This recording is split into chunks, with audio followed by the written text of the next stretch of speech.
Hi class, today we're looking at Chapter 4, Lesson 2, Graphing Linear Functions. So the graph of a function is the set of ordered pairs consisting of an input and the corresponding output. These ordered pairs are the solution of the equation. A graph of a line may include solutions that do not appear in a table of values on the equation. So the y-intercept is the point where the graph crosses the y-axis. Let's write that down. So the y-intercept is the point where the graph crosses the y-axis. So just to be clear, if you are looking at a graph, so that's what this is here, you will think of this, right? So this is the x-axis, and this is the y-axis. So when it crosses right here, this is considered the y-intercept. So the y-intercept on this one is 5. So when you have an equation, slope-intercept form, that's what this is right here, this equation. Anytime it's set up with y equals this number after the plus sign, or it might be a minus, which means it's a negative number, is the y-intercept. Okay? This is the slope. The number before x is the slope. Let's do that in a different color. Okay? So the slope, right, we looked at slope yesterday, is -3/4. So rise over run. So it goes down 3. Here's where it crosses. Down 3/4. 1, 2, 3, 4. And there it is. So that shows us how the line is formed. And right now it's a negative slope. It's going down. So slope-intercept form equals y equals mx plus b. And in this equation, m equals the slope and b equals where it crosses the y-axis. Okay?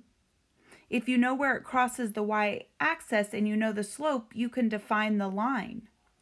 So a linear function is a function with points that lie on a line. Let's go ahead and write that down.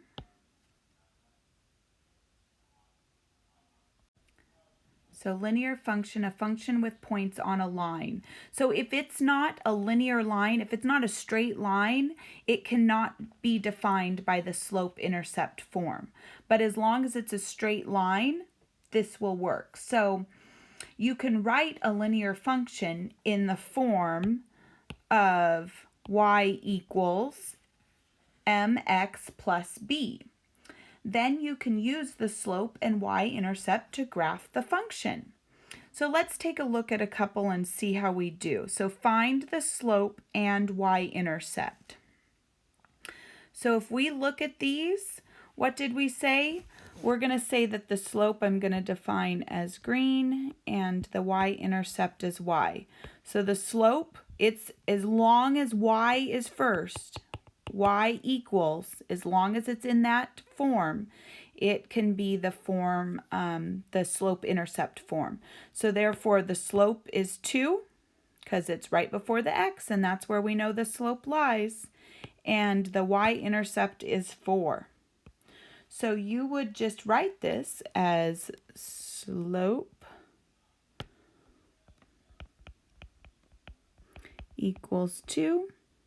So that means rise, and anytime it's just a solid number of 2, any number can be over 1. So 2 over 1. So it goes up 2 over 1. That's the slope. And the y-intercept equals 4.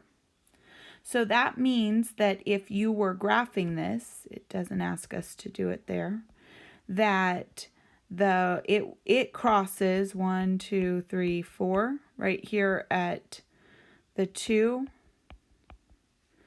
I'm sorry, at the 4, and then the slope is over 2, up 1, or back 2, down 1. So that's going to be where you would graph it. Okay, but it's super easy to find the slope and y-intercept as long as it is in this equation form. So the next one, right, so our slope is going to be -5 over 6. And the y-intercept, so this is a little tricky, is going to be -7. So whatever this sign is in the middle needs to go with it. So that tells you if it's positive or negative. So this is going to be a -7. So our slope,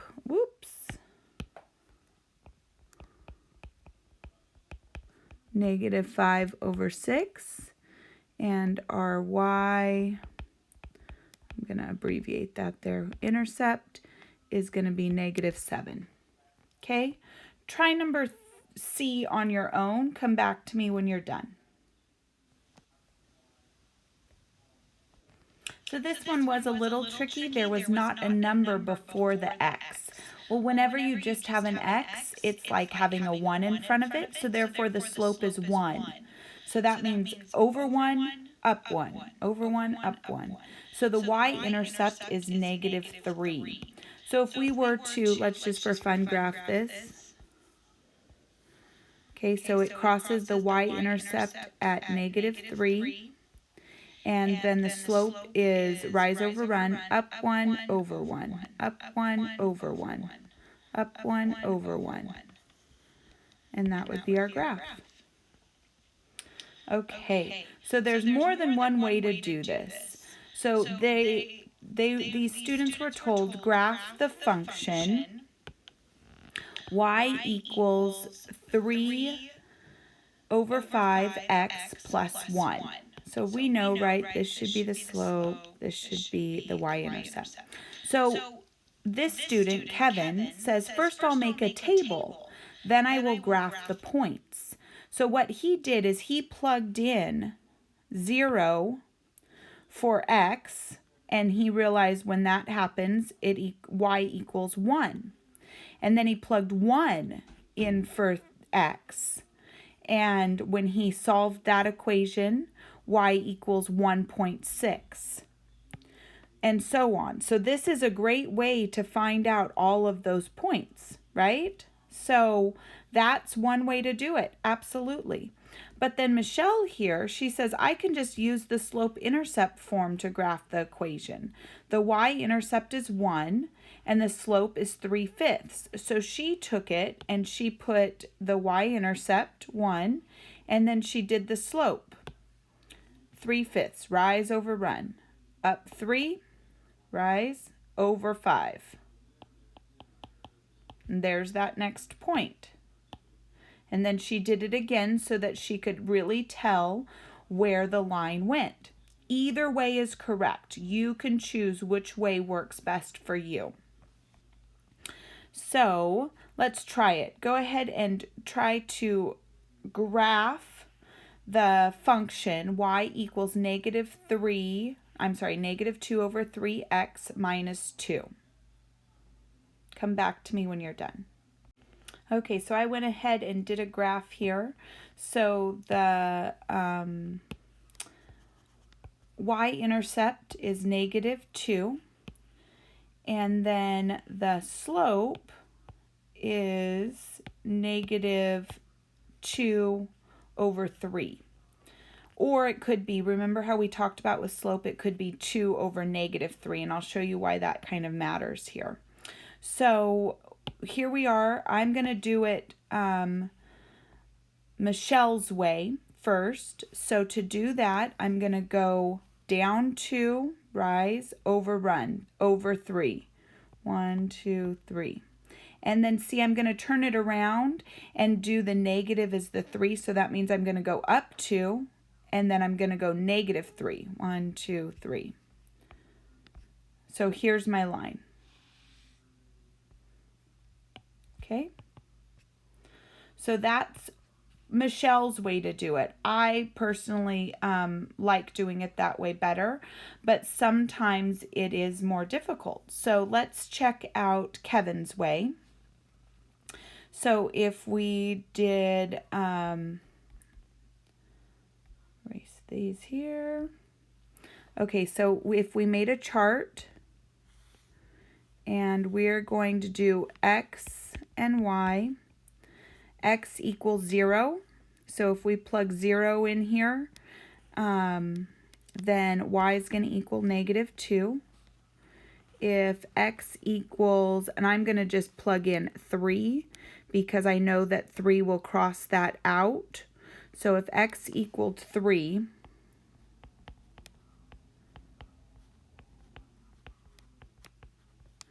these get crossed out. Negative 2 minus 2.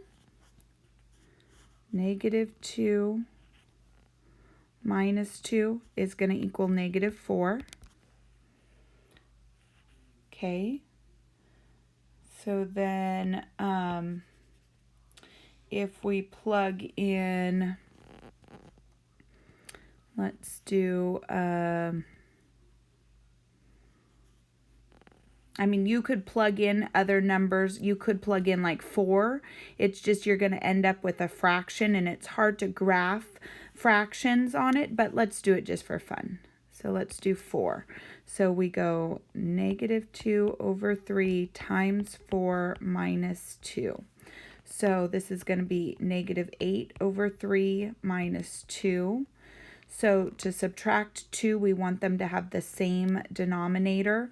So I'm going to want them both to have 3 at the bottom. So that means if I'm going to have 3 at the bottom, I multiply this by 3. I have to do it to the top. So this turns into 6 over 3. So then we have negative 2 minus 6. So that's going to be a negative 14 over 3. So if we divide that out, 3 goes into 14 4 times, and we have 2/3 left over. So that would be a negative 4 2/3. See, so that's going to be kind of hard to graph. So I would do a 6 because 6 could be crossed out.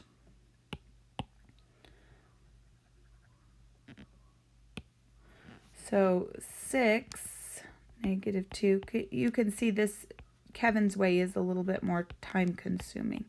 That turns into a 2. Negative 2 times 2 is negative 4, minus 2 is negative 6. Okay, so then we plug these numbers in. 0, negative 2, so X is 0, Y is negative 2, that's where our y-intercept is. And then we go 3, negative 4. And then I'm going to skip that to do 6. 4, 5, 6. Down to 6.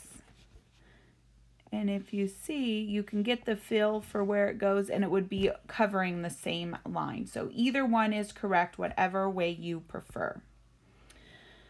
So below the graph is the graph y equals 2x. So now what happens? We don't, if we're using, so notice that the slope of the line is 2 over 1 or 2. Since the graph passes through the origin, the y-intercept is 0. So that's why we could put plus 0 at the end and it not change it, and that's where the y-intercept is. So if it does not have anything at the end, then the y-intercept is 0. So some key concepts to keep in mind. The slope-intercept form of a line that intersects the y-axis A at B, sorry, this should be a T. At B is y equals mx plus b.